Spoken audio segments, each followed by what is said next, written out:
ये क्लास 8 की second video है हिस्ट्री की। जो मैं पिछले क्लास में इतिहास के कुछ बेसिक टर्म ही बताए थे।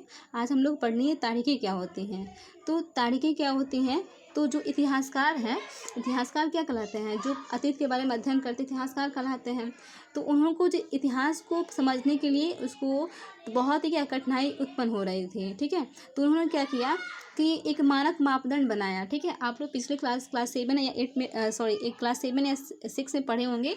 बीसी और एडी का नाम सुना होगा। ठीक है, तो बीसी का मतलब क्या होता है, बिफोर क्राइस्ट। इसको हिंदी में हम ऐसे लिखते हैं, ईसा पूर्व। मतलब क्या होता है, ईसा मसीह के जन्म के पहले। और एडी का मतलब होता है एनो डोमिनी, दैट मीन्स इसका ईसा मसीह का जन्म के बाद। इसको इंडिकेट में कैसे लिखते हैं, ईस्वी। ठीक है, और इसको जो ईसा मसीह के जन्म का आधुनिक प्रारंभिक बिंदु 2000 से माना जाता है। हालांकि ईसा मसीह का जन्म 2000 में नहीं हुआ है, लेकिन आधुनिक प्रारंभिक बिंदु 2000 से ही मानकर चला जाता है।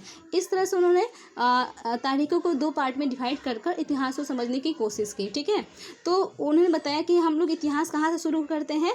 तो जो गवर्नर जनरल वारेन हेस्टिंग्स था, उसके शासनकाल से इतिहास को शुरू होता है। और जो लॉर्ड माउंटबेटन थे, उसको जब भारत छोड़कर जब यहाँ से गया अपने देश, इन दोनों के ये दोनों शासक के बीच में जितनी भी घटनाएं घटी हैं, तो उसको एक तारीख के माध्यम से क्या कर दिया, निर्धारित कर दिया। और इस प्रकार से इतिहासकार को इतिहास को समझने में आसानी हुई। ठीक है, अब इसकी इन दोनों के बीच में बहुत सारे वायसराय आए, मतलब बहुत सारे शासक आए, जैसे कि हेस्टिंग्स, वेल्जर, बेंटिंग, डलहौजी, ये सब क्या थे, शासक थे। तो जितनी भी इसकी घटना घटी, जितने भी अपना इनका राज्याभिषेक कब हुआ, कब अपने कौन सा देश को जीता, कौन राज्य को अपने राज्य में मिलाया, ये सब जितनी भी घटना घटी है, तो उन्होंने क्या कर दिया, इसको इस इतिहास किताब की तारीखों में इन व्यक्तियों को एक तारीख के माध्यम से जोड़ दिया। ठीक है, इस प्रकार से आपका ये तारीखें को निर्धारित की जाती है। अब है हम अवधियों कैसे तय करते हैं। तो जो जेम्स मिल है, तो जेम्स मिल एक अर्थशास्त्री और राजनीतिक दार्शनिक है, यानी कि इकोनॉमिकल और पॉलिटिकल फिलोसोफर है। कौन है, जेम्स मिल है, जिन्होंने ये कहाँ का रहने वाला है, स्कॉटलैंड को। ठीक है, और इन्होंने 1817 में एक किताब लिखी थी। उस किताब का नाम है ब्रिटिश भारत का इतिहास, जिसको इंग्लिश में कहा जाता है a history of British of India. ठीक है, और जो जेम्स मिल थे, उन्होंने बताया कि उन इतिहास को 3 खंडों में विभक्त किया। क्या क्या है उसका, हिंदू, मुस्लिम और ब्रिटिश। ठीक है, और इसी जो अपने जो बुक लिखे हैं, ये किताब लिखी ब्रिटिश भारत का इतिहास, उन्होंने भारत का इतिहास का वर्णन किया और भारत के इतिहास को एक धर्म के आधार पर विभाजन कर बताया। ठीक है, उन्होंने कहा कि उन्होंने एशियाई लोग असभ्य कहा। मतलब एशियाई का मतलब क्या होता है, नहीं कि भारत क्या एशिया देश में आता है, एशिया महाद्वीप है, तो वहाँ के लोग क्या होते हैं, असभ्य होते हैं। मतलब वहाँ के लोग पढ़े लिखे नहीं होते हैं, गंवार होते हैं। ये शब्द का यूज़ किया कौन, जेम्स मिल ने।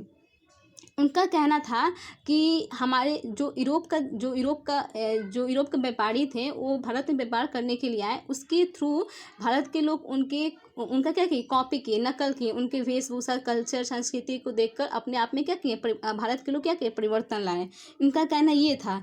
और उन्होंने एक और भी वर्ड का भी यूज़ किया, जैसे कि भारत के लोग क्या अतिवादिता होती है, जाति के आधार पर अज्ञानता है, पढ़े लिखे नहीं है, रूढ़िवादिता के पक्षों पर इस तरह से चित्रित किया कि इसको भारत के लोग को। तो यहाँ पे एक वर्ड आ रहा है एशिया। एशिया क्या होता है, तो इसमें हम देखेंगे, आप वर्ल्ड मैप देखेंगे, संसार का जो विश्व मैप देखेंगे, तो उसमें आपका जो महाद्वीप कितने होते हैं, 7 होते हैं। और उसमें सबसे बड़ा महाद्वीप कौन होता है, तो एशिया महाद्वीप। और छोटा महाद्वीप कौन होता है, तो ऑस्ट्रेलिया होता है।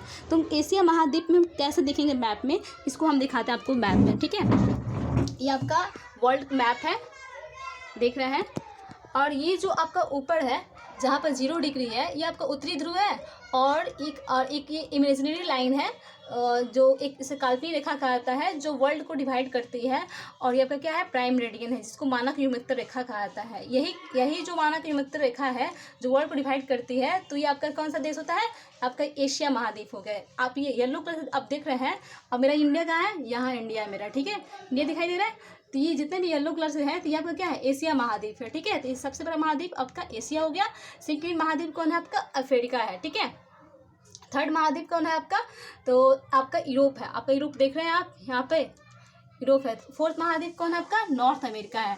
और फिफ्थ महाद्वीप आपका साउथ अमेरिका, और 6 महाद्वीप आपका अंटार्कटिका है, और 7 महाद्वीप आपका ऑस्ट्रेलिया है। ठीक, तो यही जो मानव विमुक्त रेखा है जिसको वर्ल्ड को डिवाइड करता है, तो ये आपका क्या हो गया, ये पूर्वी भाग हो गया, यानी कि ये पूर्वी हो गया, ये क्या होगा, दक्षिणी भाग हो गया। तो हमारा इंडिया किस में आता है, तो एशिया महाद्वीप में आता है। ठीक है, देख रहे हो पीला कलर से जो पूरा क्या कलरिंग किया गया है, तो आपका ये इंडिया एशिया महाद्वीप है इस तरह से। ठीक है, आगे देखेंगे, ये आपका आज मैं वीडियो को यहीं पॉज कर रही हूँ, इसकी आगे कहानी मैं कल बताऊँगी। ठीक।